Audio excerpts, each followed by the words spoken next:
The mini lathe rebuild part 31. We're gonna do the hand wheel now. I've been trying to figure out a way to put this guy together. I like machining brass. I could maybe use a piece of steel, but I'm gonna go ahead and go with the two-part. When I was doing my discovery cut, I cut this bushing. I'm gonna go ahead and interference fit this bushing in here. Then I'm gonna clean out the inside of here. Then I'm gonna interference fit this brass in. It seems like overly complicated. I don't know why. It's just the way I want to do it. Interference fit these in, and then just a little thought here. So the hand wheels, anybody who spent any time working on these know that even with this here, this wheel here, these guys get a little tight. You know, they get really tight. But if you come over to the Harbor Freight, it's even tighter. Well, with this hand wheel, come back. With this hand wheel, let me go ahead and pull it off and show you. There will definitely even be interference, but I'm going to go ahead and continue on with this. Depending on how much interference there is, I might want to cut this guy back a little bit to inset it a little bit. We'll just have to try. I really want to get this guy on here, even though it's a little bit oversized. I think it'll be a really nice addition. So we'll start with the interference fit on the steel, and then we'll put this back in the lathe, and we'll clean out the inside of this. Then we'll get to the brass and we'll continue on. So stay tuned and we will be right back with the interference fit. If you guys are ever interested in understanding how interference fit works, it's pretty simple. I just got some back pressure there on the boss. That's a 1, 2, 3 block. Y'all probably recognize that. I got my safety glasses on, and we're gonna go ahead and create an interference fit, hopefully.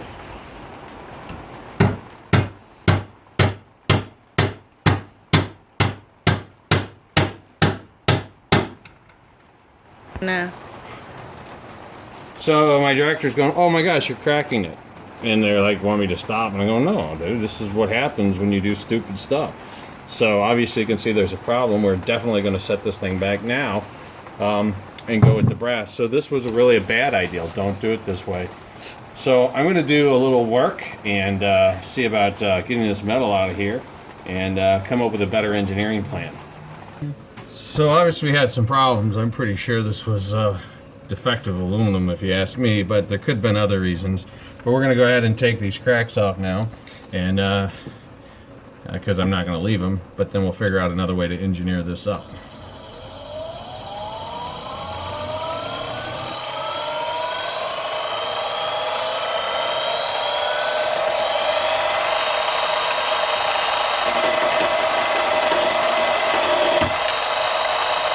Or take chips out.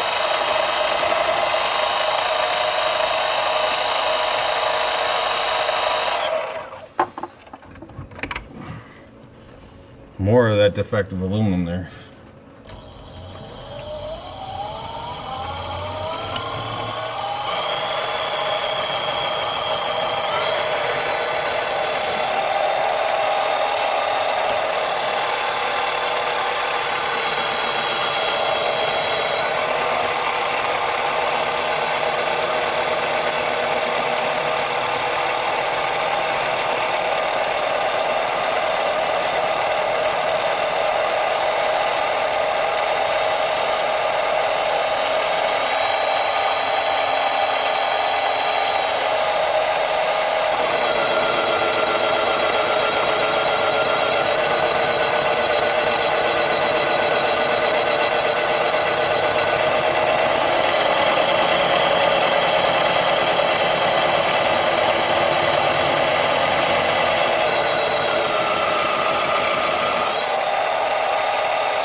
Alright, One.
So obviously we're having a lot of catastrophes here. I mean, not jigging things up, right? I think I'm just trying to do this too fast. I went ahead and put it on the mill, flattened it out. Gonna go ahead back with the boring bar and straighten out this inside of the hole. I'm gonna go ahead and use mild steel as a center and a little down.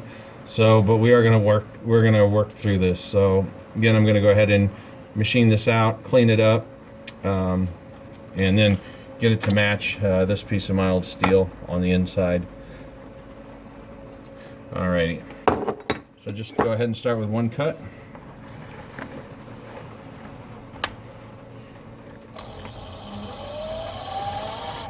Well, I don't have this checked up right, so we'll come back and do the cut. Alright, I got it pretty close to straight.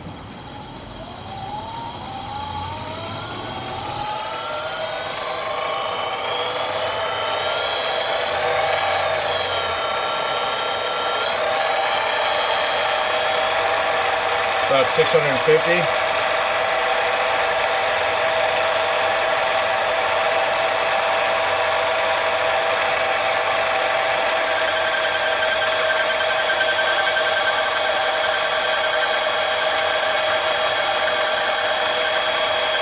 All right, I'm going to go ahead and measure my cut now.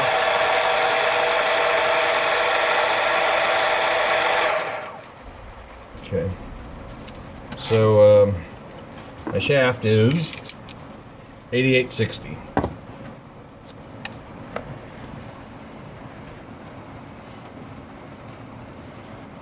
So that's 80, 84. All right. So we'll go ahead and finish the cut to the rear.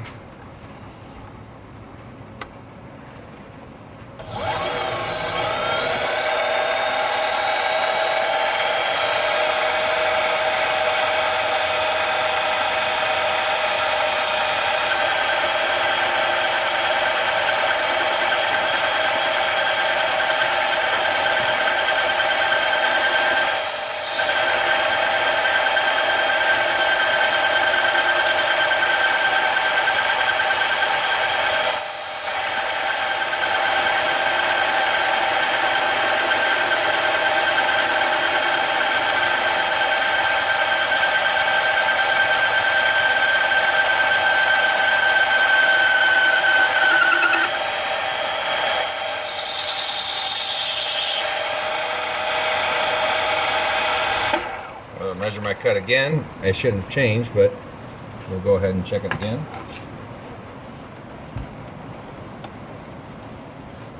We got 8.84, port 84, and we're going to get to 0.886.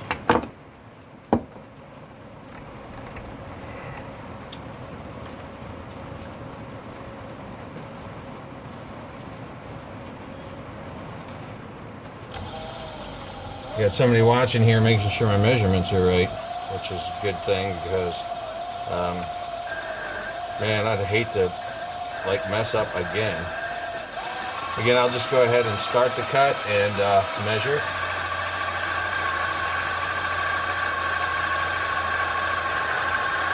I think we're going to give up on interference fit with the aluminum. We're going to go ahead and go with epoxy fit here.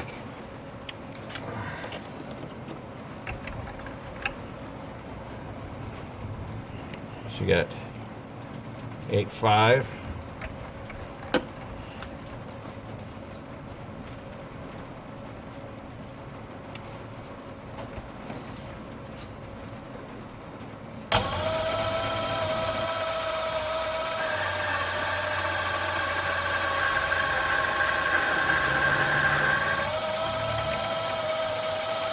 Okay, we'll see what we got here.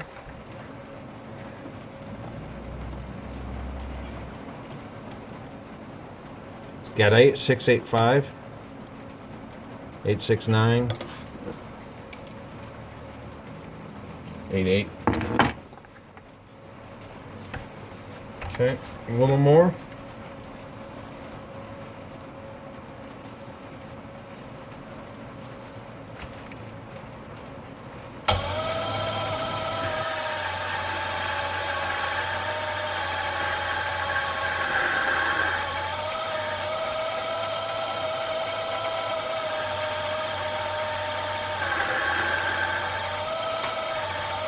we'll check that.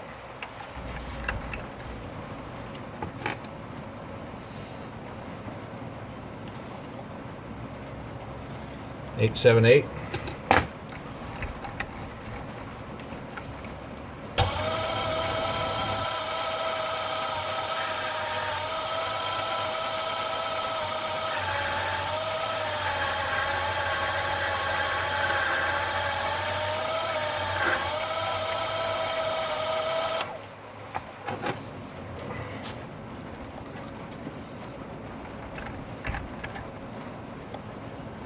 We got 8835, 884.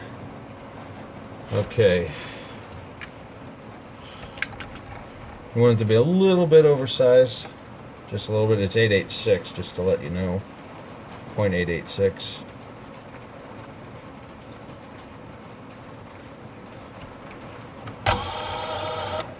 Reverse.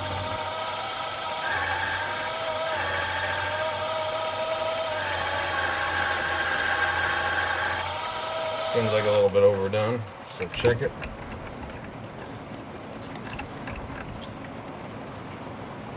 Yeah, that's 9.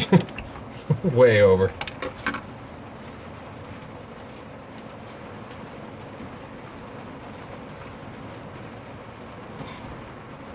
Yeah.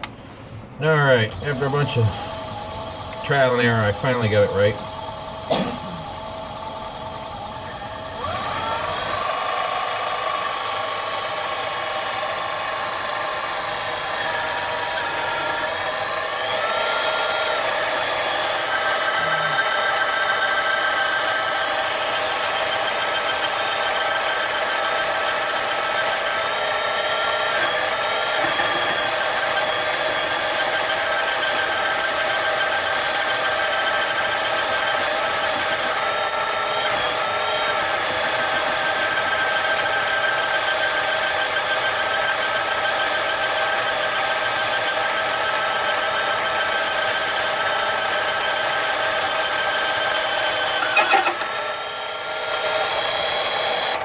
Alright, before we change anything, we'll go ahead and fit this. And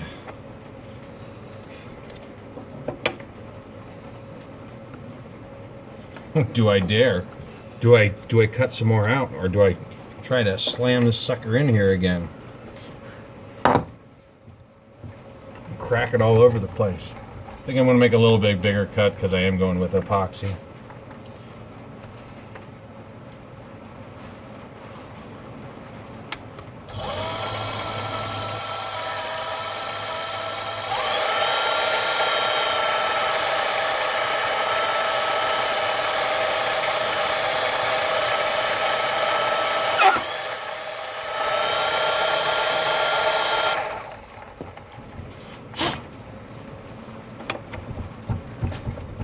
I feel comfortable go ahead and slamming that in. Alright, I'm going to go ahead and cut a length of this off, and then I'll go ahead and true the edge, so after it's done epoxying, this will be my true center. Alright, we'll be back in just a bit. Alright, we're going to just true up this face here. This will be the side that goes next to the apron.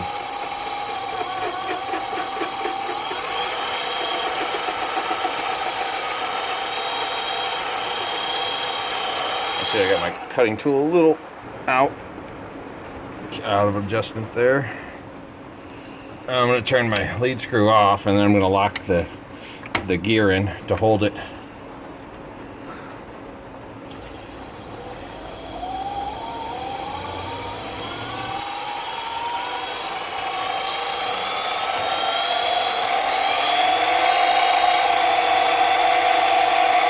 My lead screw is engaged down, so I was pulling away from my work here. Man, what a pile of errors here. I'm gonna post it anyway.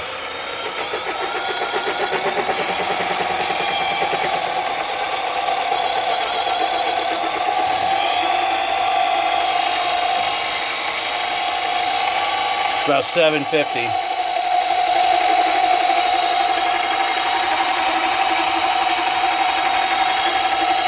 This is an uneven cut.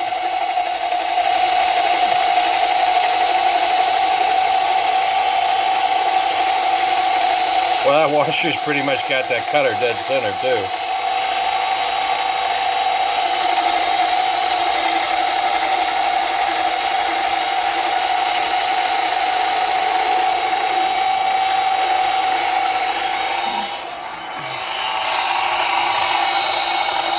Take a look. You can still see there's a little bit off, and we'll go ahead and get that little piece.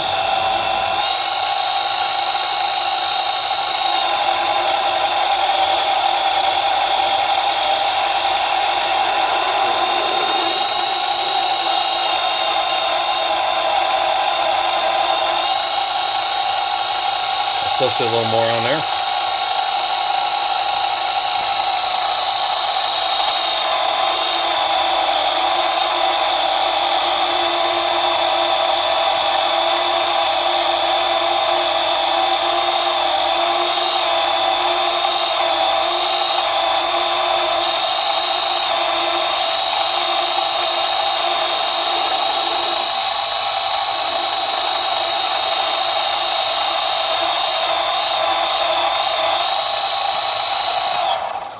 Alright, that's going to be good. That'll be the side facing the apron.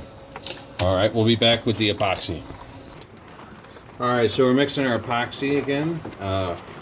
This is a JB Weld, the 1 hour stuff. Still got a little bit of an interference fit, but hopefully it won't crack it. The dimensions show over. So we'll go ahead and get this epoxy mixed up. And then I'm going to spread it on the shaft, and we'll go over and we're going to crack the, we're going to interference fit the thing in there. We're going to go around the outside here.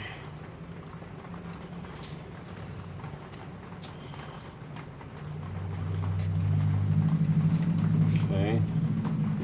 Maybe a little bit on the face here.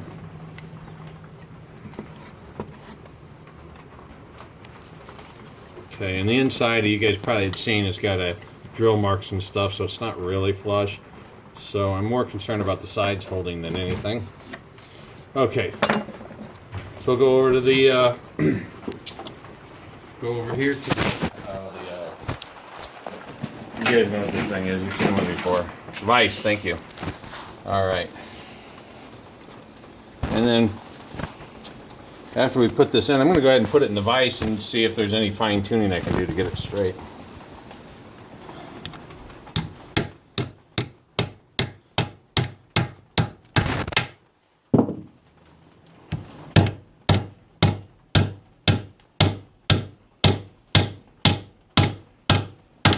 Okay, I can hear that it bottomed out. All right. Yeah. All right, I'm going to just clean this epoxy off this edge, try to keep it off the lathe. Okay, it's still wet. I was just going to put it on here, and then I kind of thought to myself, well, if I can give it a little hammer and straighten it out a little bit, I'll go ahead and do that. Or, I mean, this is probably what we're left with. So we'll give it a little spin here and see what we see.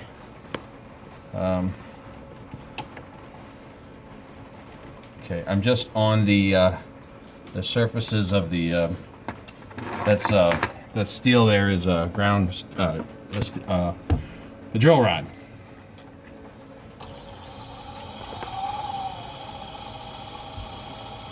Okay, I can see a little bit of off center. I'm going to get the rubber mount and see what we can do.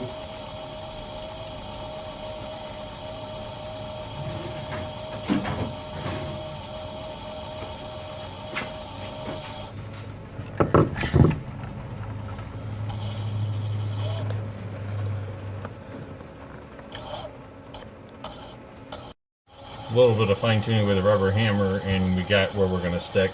So on this one, we're going to have to let this go ahead and set for an hour. Then we'll come back and we've got to center drill it, and I'm going to go from this side after the epoxy dries, and then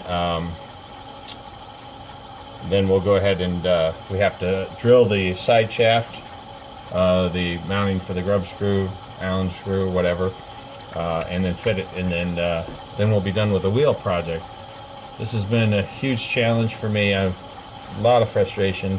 I'm sure you guys can see it, but I think if I would have went with steel in the first place, it would have been best. I don't know what I was thinking.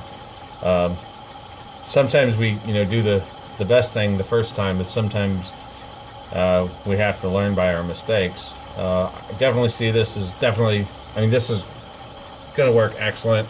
The failures are really depressing. I'm sure that none of you have experienced that, or maybe all of you have. Anyways, I don't know if I'm going to cut the video now and maybe just do the last bit in another video. I think that'd probably make the most amount of sense. But you can see I'm almost all the way there. Thanks for watching, YouTube.